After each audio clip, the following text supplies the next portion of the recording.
आइए तो आज आपको बिजनेसमैन और नौकरी में फ़र्क बताते हैं क्या होता है। तो अगर किसी को चुनने को बताया जाए कि बताइए आप बिजनेस करेंगे या नौकरी, तो अक्सर कर लोग कहते हैं कि बड़ा नौकर बनने से अच्छा है छोटा मालिक बन जाओ। ये बात कहने में तो बहुत अच्छी लगती है और लोग करते भी हैं। लोग पढ़ाई लिखाई भी नौकरी के लिए करते हैं, लेकिन उससे कठिन सबसे ज़्यादा मेरी नज़र में बिजनेस करना है। अब एक एग्जांपल के तौर पे बिजनेस ले लीजिए, आप जैसे किराना का बिजनेस ले लीजिए, मतलब बिजनेस कोई भी ले लीजिए, लेकिन एक तरीके से मतलब आपको किराना का बिजनेस मानिए। सबसे पहले तो आपको दुकान की तलाश करनी पड़ेगी बिजनेस स्टार्ट करने से पहले। यदि आपके पास पैसा है, खुद की जगह है, खुद की दुकान है, तब तो कोई दिक्कत नहीं है। अगर आपके पास ये सब चीज़ें नहीं हैं तो सबसे पहले आपको एक दुकान की व्यवस्था करनी पड़ेगी भाड़े पे। भाड़ा की दुकान लेने से पहले दुकान मालिक कहेगा कि पहले इसकी पगड़ी जमा करो, 1 लाख रुपये या 50,000 रुपये या 2 लाख रुपये। इसके बाद एग्रीमेंट करो कि कितने दिन के लिए दुकान हम आपको देंगे भाड़े पे। चलिए वो बात कोई बात नहीं, हो जाएगा। इसके बाद आप फर्नीचर काउंटर जो भी बनवाएंगे उस पर भी जीएसटी लगती है। चलिए कोई बात नहीं, वो भी हो जाएगा। इसके बाद दुकान रखने से पहले आप कांटा लाएंगे, तराजू कांटा लाएंगे, तो उसकी भी पर्ची बनवाना अनिवार्य है। साल की 1 साल की पर्ची बनती है कांटा की, वो पर्ची बनेगी। इसके बाद यदि आपने वो कांटा की पर्ची नहीं बनवाई, कांटा ले लिया, तो उसका भी चालान हो जाएगा, उस पर भी चालान जमा करना पड़ेगा। एक समस्या। दूसरी समस्या, दुकान करते ही आपको फर्म जीएसटी रजिस्ट्रेशन नंबर लेना पड़ेगा। दुकान जो आप बड़ा काम करेंगे ठीक ठाक, तो firm registration plus GST number उसका लेना पड़ेगा, वो भी लिया जाएगा। अब इसके बाद महत्वपूर्ण कि आपको फूड लाइसेंस लेना भी अनिवार्य है। फूड लाइसेंस लेना भी जरूरी है। चलिए फूड लाइसेंस इतनी आसानी से नहीं बनती, चलिए बनवा ली। बहुत उसमें दिक्कत होती है, ऑनलाइन करवाना पड़ता है, इसके बाद तहसील जाना पड़ता है, बहुत प्रक्रिया उसमें होती है। इसके बाद फूड लाइसेंस बनता है।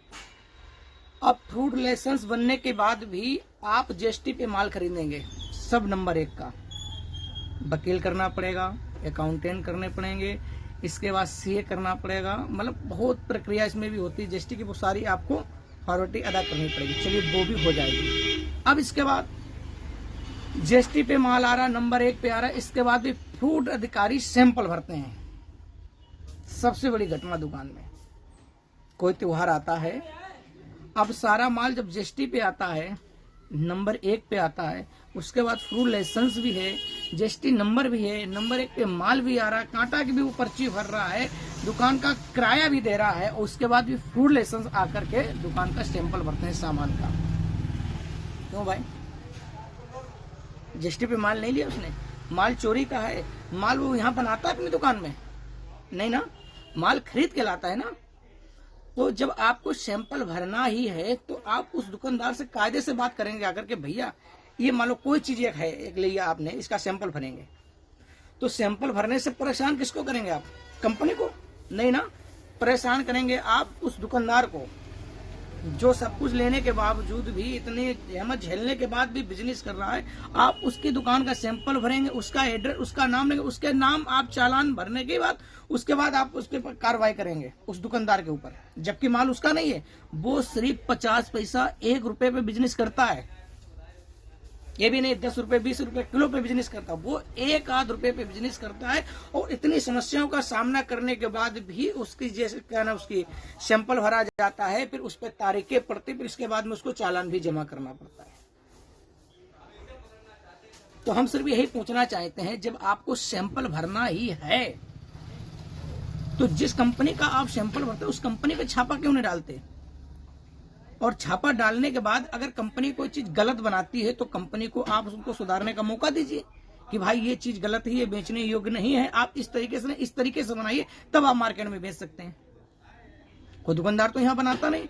और यह दुकानदार को आप एक ऐसा सिस्टम बनाइए, अपने आप आसपास में एक लैब का सिस्टम लगवाइए कि देखिए ये माल अगर आप लाए, जैसे तेल लाए या दाल लाए या मूंगफली का दाना लाए, मखाना लाए, कोई भी चीज लाए, आप बेचने से पहले लैब में चेक करवाइएगा और मोहर लगवाइएगा उस बोरी पे, उस ब्रांड पे कि हाँ देखिए हमने लैब में चेक करवाया, अब हम बेच रहे हैं। अगर आपने लैब में नहीं चेक करवाया तब आपका सैंपल भरा जाएगा, तब तो ठीक है। आप कोई व्यवस्था भी नहीं बनवा पा रहे हैं। इसके बाद वो दुकानदार बेचारा पैसा दे करके माल खरीद के नंबर 1 पे माल लाता है, इसके बाद आप उसका सैंपल भर लेते, उसका चालान कर दिया जाता है। ये कहाँ का तरीका भाई? और फ्रूट लाइसेंस भी इतनी आसानी से नहीं बनता। चलिए आपका विभाग है, बहुत अच्छी बात है, हम तो कहते हैं विभाग है, आप काम कीजिए, आप फ्रूट लाइसेंस भी उससे प्रोवाइड करवाइए ना बड़े आसानी तरीके से। उसमें वो 2-2, 3-3 दिन अपना मतलब वहां जाकर के चक्कर काटता, 2-2, 3-3 दिन समय बर्बाद करता, जब जाकर के उसका फ्रूट लाइसेंस बनता। और सब फ्रूट लाइसेंस होने के बावजूद भी उसका सैंपल क्यों किया जाता है? ये दुकानदार को पीड़ित करने का, परेशान करने का उपाय है, और कुछ नहीं है। वीडियो अच्छा लगे तो शेयर कीजिएगा। और वीडियो के अंत में बता दें, बड़े ताज्जुब की बात देखिए आप, ये लोग सैंपल किस चीज का भरते हैं? खुले हुए तेल का, हल्दी का, मूंगफली के दाने का, साबुदाने का और मखाने का, इन चीजों का सैंपल भरते हैं। अरे आपको सैंपल भरना तो कंपनी का सैंपल भरिए ना, फॉर्चून तेल का सैंपल भरिए, बेलकोलू तेल का सैंपल भरिए, जो कंपनी का ब्रांड है, वजन भी उन पे नहीं भरेंगे आप। जो पैकिंग का आइटम है उनका सैंपल नहीं भरेंगे, भरेंगे उसका सैंपल जैसे लगता है कि दुकानदार ने अभी पीछे अपने दुकान के इसको माल को तैयार किया है, उत्पन्न कर दिया है, प्रकट किया है, उसका सैंपल भरेंगे जाकर के, उसका चालान करेंगे, फेल हो जाएगा। वो तो फेल होना ही होना है।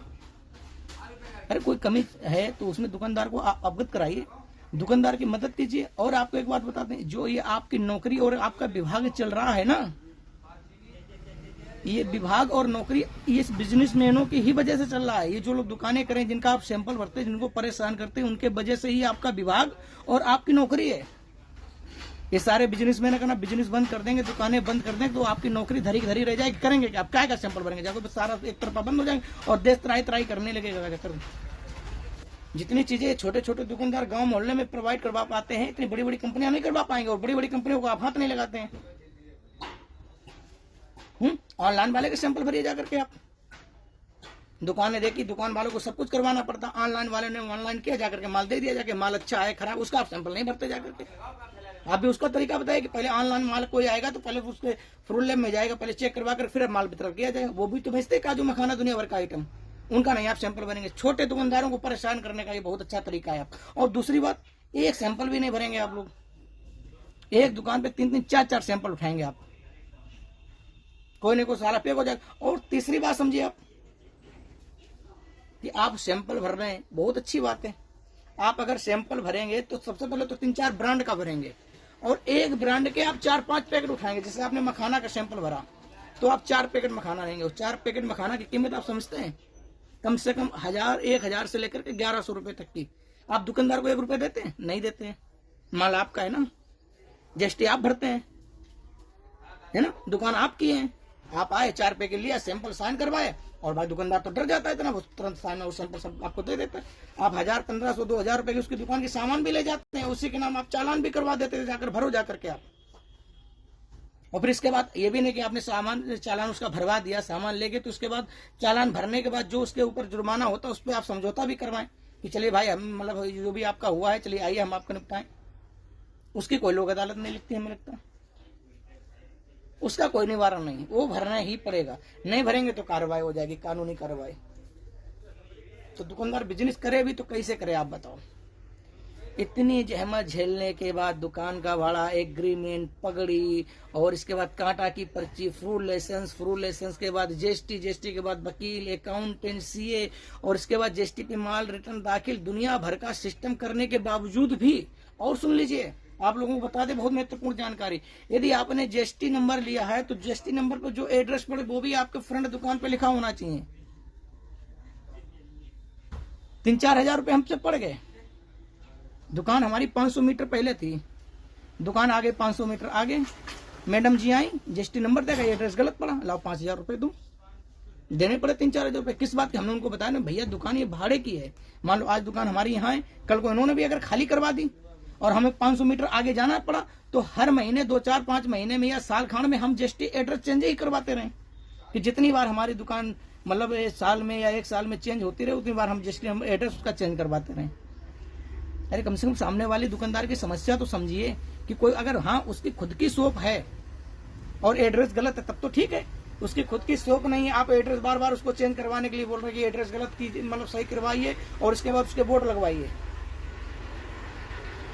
बहुत अजीब तरीका है इस देश का, समझ में नहीं आया हमारे। चलिए, जैसा आप लोगों को लगे, फिलहाल में याद रखिएगा, जब जब त्योहार आएंगे और जो बिजनेस करेगा उसको बहुत समस्याएं आती। इसके बाद जो माल इधर उधर वितरण करते हैं, गाड़ी होती है, उसकी गाड़ी का बीमा वो करवाता है, गाड़ी की फिटनेस भी करवानी पड़ती है, इसके बाद प्रदूषण भी करवाना पड़ता है, समय समय रहते भी एक दिन अगर लेट भी हो गया बीमा में या फिटनेस में तो उसकी पेनाल्टी भी पड़ती है। समझिए आप बात को। एक समस्या है बिजनेसमैन के पास, बहुत समस्याएं हैं। और इसके बाद दुकान में कितना नुकसान होता है, कितने चूहा काटते हैं माल को, कितना माल एक्सपायर हो जाता है, कितना माल सड़ जाता है, वो फेंकना पड़ता है उसको, सरकार को कोई मतलब नहीं। और सबसे बड़ी महत्वपूर्ण चीज देखिए आप,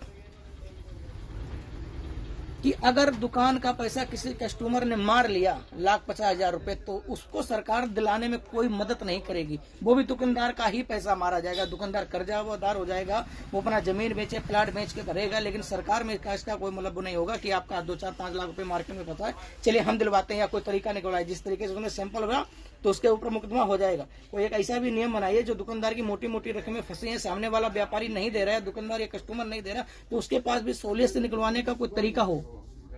उसका कोई तरीका नहीं है, मरती है तो मर जाने दो। चलिए, वीडियो अच्छा लगे तो शेयर कीजिएगा।